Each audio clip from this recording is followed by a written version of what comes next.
FIR के दौरान 45 साल से ज्यादा उम्र के करीब 20 लाख लोगों ने पहली बार वोटर लिस्ट में अपना नाम डलवाने के लिए अप्लाई किया है और ये सारे केसेस वो हैं जो सस्पिशियस कैटेगरी में हैं। अब चुनाव आयोग डिस्ट्रिक्ट वाइज ऐसे मामलों की जांच कर रहा है जिससे अगर डेटा एंट्री में गड़बड़ी हुई है तो उसे सुधारा जा सके और वाकई में ये लोग फर्जी वोटर हैं या घुसपैठिए हैं इसकी भी पहचान की जा सके। अब एक तस्वीर आपके सामने है कि वोटर लिस्ट में खामियां हैं पश्चिम बंगाल में, ये तो क्लियर दिखाई दे रहा है। अब बंगाल में क्या बड़ी संख्या में बांग्लादेशी घुसपैठियां हैं? एक सबसे बड़ा सवाल पश्चिम बंगाल में यह भी चल रहा है। 1,90,00,000 से ज्यादा सस्पिशियस वोटर्स की पहचान होना और 58 लाख से ज्यादा लोगों के नाम वोटर लिस्ट से कटने पर ममता बनर्जी की पार्टी परेशान है। हालांकि जिन लोगों के नाम वोटर लिस्ट से काटे गए हैं उनकी जो मुख्य कारण है वो चुनाव आयोग ने बता दी है। इलेक्शन कमीशन का दावा यह है कि बंगाल में जिन 58 लाख वोटर्स के नाम कटे हैं उनमें 24 लाख से ज्यादा की तो मृत्यु हो चुकी है, वो अब इस दुनिया में है नहीं। 20 लाख ऐसे लोग भी हैं जो दूसरे राज्यों में पलायन कर गए हैं। 1,38,000 से ज्यादा लोग ऐसे मिले हैं जिनके नाम पर 2 या उससे भी ज्यादा वोट बने थे और 12,20,000 वोटर्स को ट्रेस नहीं किया जा सका, इसलिए उनका नाम वोटर लिस्ट से हटाया गया। लेकिन इंटरेस्टिंग बात यह है कि बंगाल में वोटर लिस्ट में सबसे ज्यादा नाम नॉर्थ और साउथ परगना इलाके में कम किए गए हैं और दोनों जिलों में करीब 8-8 लाख वोटर्स के नाम इस लिस्ट में शामिल हैं। अब एक आग लगने वाली तस्वीर आपने देखी जो अमित मालवीय ने पोस्ट की। अमित मालवीय ने पोस्ट करते हुए ये कहा कि ये सिर्फ एक झुग्गी झोपड़ी में लगी हुई आग नहीं है बल्कि साजिशन यहाँ से बांग्लादेशियों के होने के सबूत मिटाए जा रहे हैं।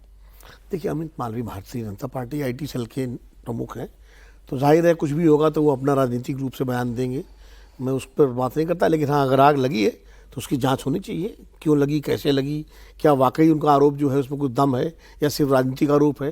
क्योंकि आग तो लगी है, अब वो सबूत मिटाए जा रहे हैं, सबूत बनाए जा रहे हैं, ये सब जांच से ही पता होता है। और संयोग से भी आग लग सकती है, मैं बीड़ी जला फेंक दीजिए और जो अगर झुग्गी बस्ती है आग लग जाती है। दिल्ली में तमाम बस्तियों आग लगती रही है, लेकिन फिर भी इसकी जांच होनी चाहिए। SIR के समय अगर किसी बस्ती में आग लग रही है तो कौन से दस्तावेज जले हैं, क्या है, कौन लोग हैं। आंकड़ा मैंने आपके सामने पेश किया सर, नहीं, ये आंकड़ा तो निश्चित रूप से बहुत चौंकाने वाला है। दे रहा है ये तो चौंकाने वाला है। कोई मतलब देखिए, 58 लाख में जो 5 साल की उम्र में पिता कैसे बन सकता है? देखिए, 24 लाख लोग मर गए तो स्वाभाविक बात है, इसमें कोई आश्चर्य नहीं। इतना तो बिहार में भी हुए मरे। और इस देश में नाम जुड़वाना आसान है, कटवाना बड़ा मुश्किल हो जाता है।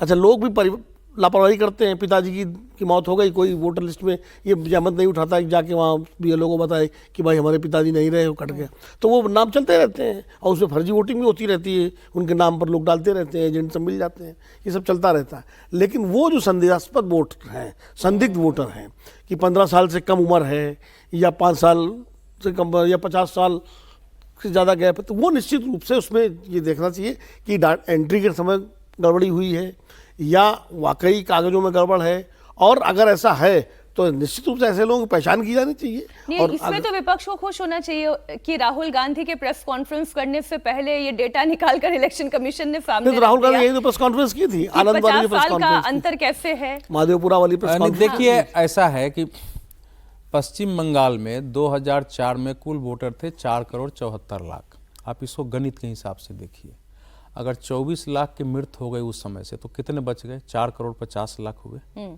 उसके बाद अगर इनमें से बने भी होंगे, नहीं सुनिए, वो जोड़ के बता रहा हूँ, उसके आगे अभी मैं आ रहा हूँ, उनको पूरी बात करने दीजिए तो आंकड़े आपके सामने स्पष्ट हो जाएंगे। उनमें से जितने पलायन कर गए हैं दूसरे, उनकी संख्या घटा दीजिए तो फिर उसके बाद वो बेसिक वोट जो हो जाता है वो करीब 4,20,00,000 के आसपास हो जाता है।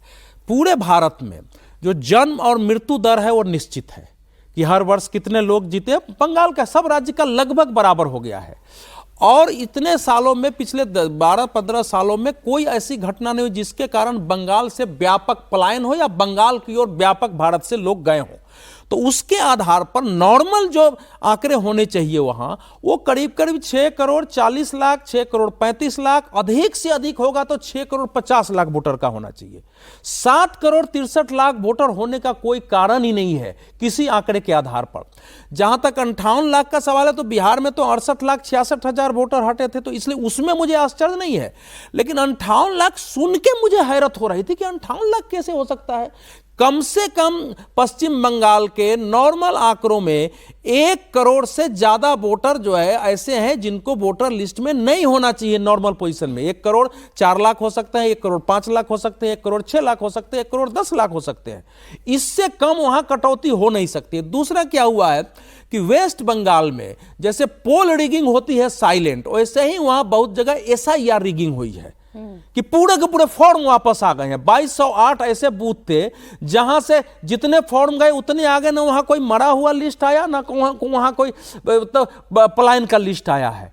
तो वहां जो BLO के साथ नहीं सस्पिशियस, तो जो BLO के साथ वहां गुजर रहा होगा, जो वहां का वातावरण कल्पना करिए। और थर्ड पॉइंट यह है कि क्या बंगाल की सीमा पर खड़े हुए बांग्लादेशी घुसपैठिए को देखने और वीडियो TV पर उनके बयान सुनने के बाद किसी को क्वेश्चन भी करना चाहिए कि बांग्लादेश में घुसपैठिए कहां है?